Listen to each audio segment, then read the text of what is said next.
I'm Linda Carter, and for most of my life, I believed family drama was trivial. Forgotten chores, holiday disagreements, arguments over who was supposed to clean the kitchen. I was naive. I had no idea that betrayal could come from someone you trusted, someone you called family, and that danger could lurk behind a familiar smile. I had no idea that a single afternoon could change everything. And that day came on Abby Carter's 18th birthday. We had planned a small celebration in a local California park. The sun was warm, the grass bright and soft beneath our feet, and the scent of barbecue floated lazily in the breeze, mingling with laughter, the chatter of friends, and the shouts of children chasing after balls and kites. Tables were decorated with balloons, ribbons, and an assortment of treats in every color of the rainbow. Everything seemed ordinary, calm, even joyful. But beneath that calm, subtle tensions stirred among the adults. Old grievances barely masked by polite smiles, quiet rivalries hidden under compliments and small talk. Abby, my daughter, was radiant. Nervous, yes, but glowing with excitement as she turned 18. Her friends were buzzing around, giggling and sharing inside jokes.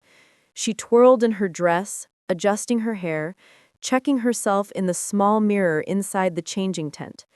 Every movement was precise, careful, almost ritualistic, as if this moment of perfection could shield her from all the chaos in the world. Melanie, my sister, lingered nearby, her smile too bright, her hands clasped tightly in front of her. Something about her gaze made my stomach tighten, a cold, unexplainable dread crawling up my spine. I dismissed it. Excitement, I told myself. Sibling nerves. I wanted to believe in normalcy, in family harmony, even when the air was tinged with unease. And then it happened.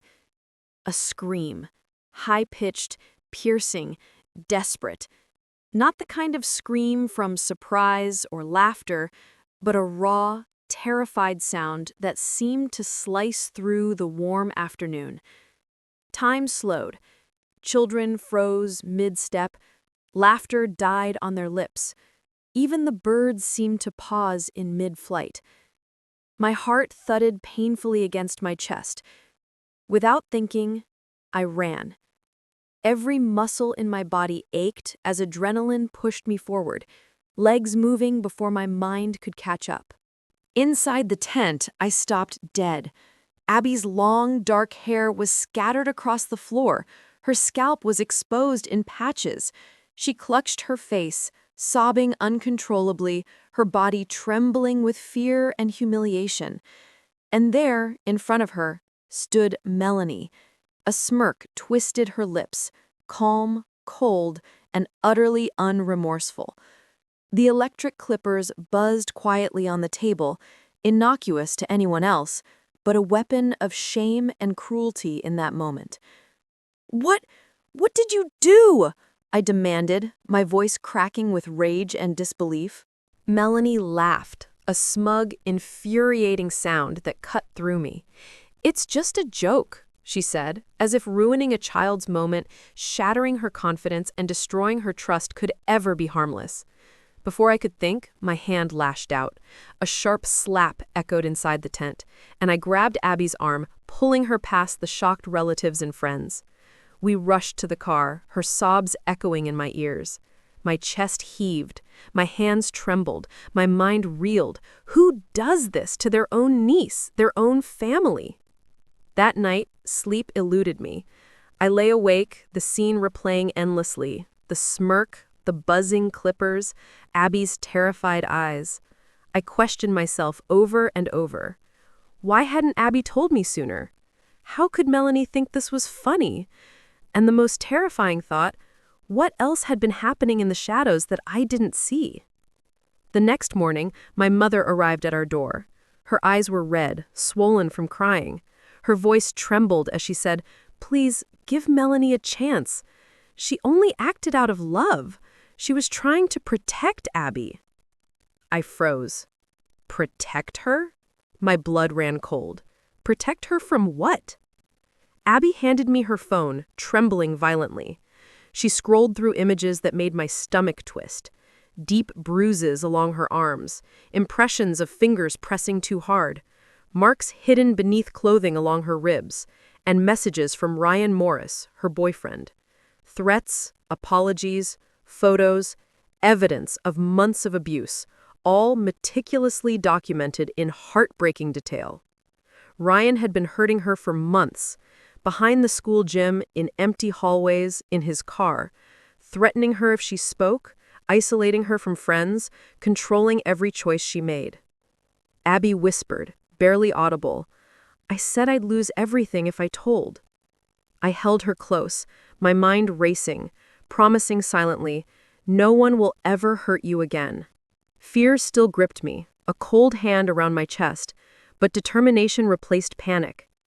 We immediately began collecting every piece of evidence: screenshots, photos, witness accounts.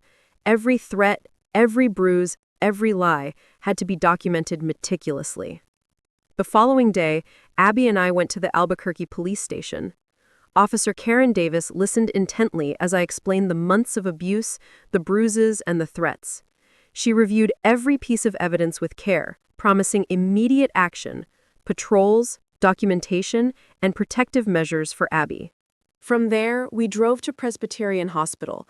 The doctor examined Abby carefully, measuring every bruise, noting severity, location, and estimated age of injury. Nurses photographed each mark. Abby flinched at every touch, but remained remarkably brave. This documentation was critical, proof that could no longer be ignored. Back home, the community slowly began to rally around us. Erin Wallace, a neighbor and flower shop owner, recounted what she had seen of Ryan's temper at school.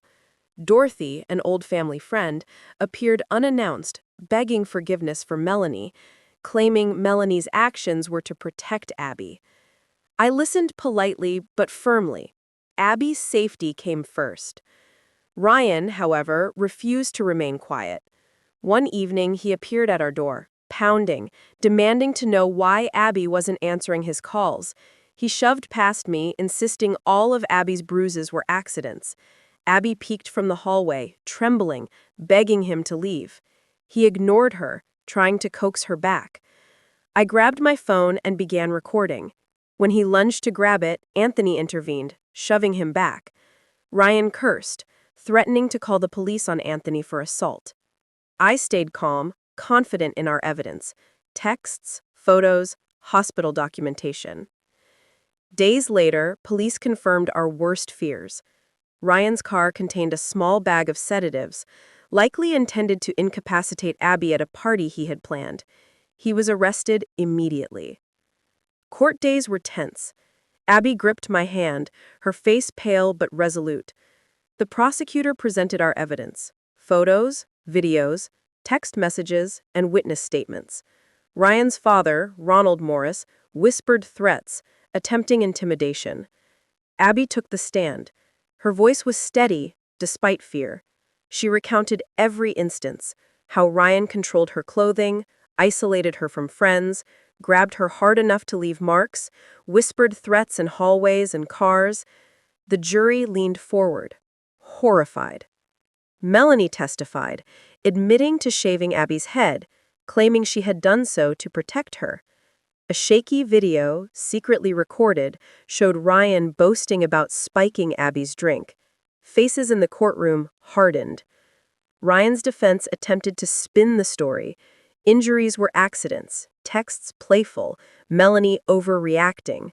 The judge overruled objections, noting the video was recorded in a public park with no expectation of privacy. After hours of deliberation, Ryan was found guilty of assault, conspiracy to harm, and possession of illegal substances. He was sentenced to 2 years in juvenile detention. After hours of deliberation, Ryan was found guilty of assault, conspiracy to harm, and possession of illegal substances. He was sentenced to 2 years in juvenile detention, 3 years probation, and mandatory counseling. Ronald's appeals failed, and their family's reputation crumbled. At home, we focused on healing. Abby began therapy with Laura Perez, learning to trust herself, recognize warning signs, and rebuild confidence. She joined the school art club. Her sketches became bold, vibrant, and expressive. We built routines, weekly dinners, laughter returning to the kitchen, quiet moments of connection. I taught Abby a lesson I had learned painfully. Family isn't always blood. It's who stands by you when it counts.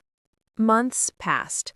Abby began speaking at school advocacy events, sharing her story to prevent others from suffering as she had. Melanie and Dorothy faded from our lives. Letters, phone calls, and pleas were ignored. Their excuses no longer mattered. I realized the hardest truth.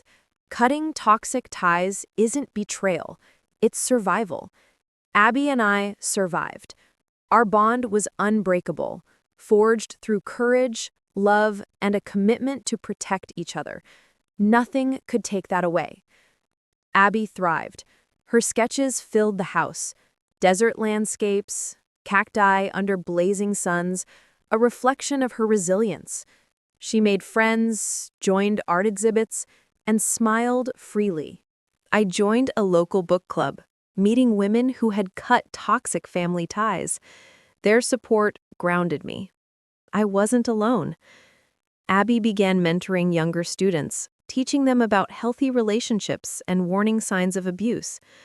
Her voice, once trembling with fear, now inspired others. Our home became a sanctuary. The past, Melanie, Dorothy, Ryan, were ghosts. We focused on the future, safety, trust, and love. Through chaos, betrayal, and danger, one truth remained. Family isn't who you share blood with. It's who stands by you when it matters most. Abby and I knew, without a doubt, that we were unbreakable.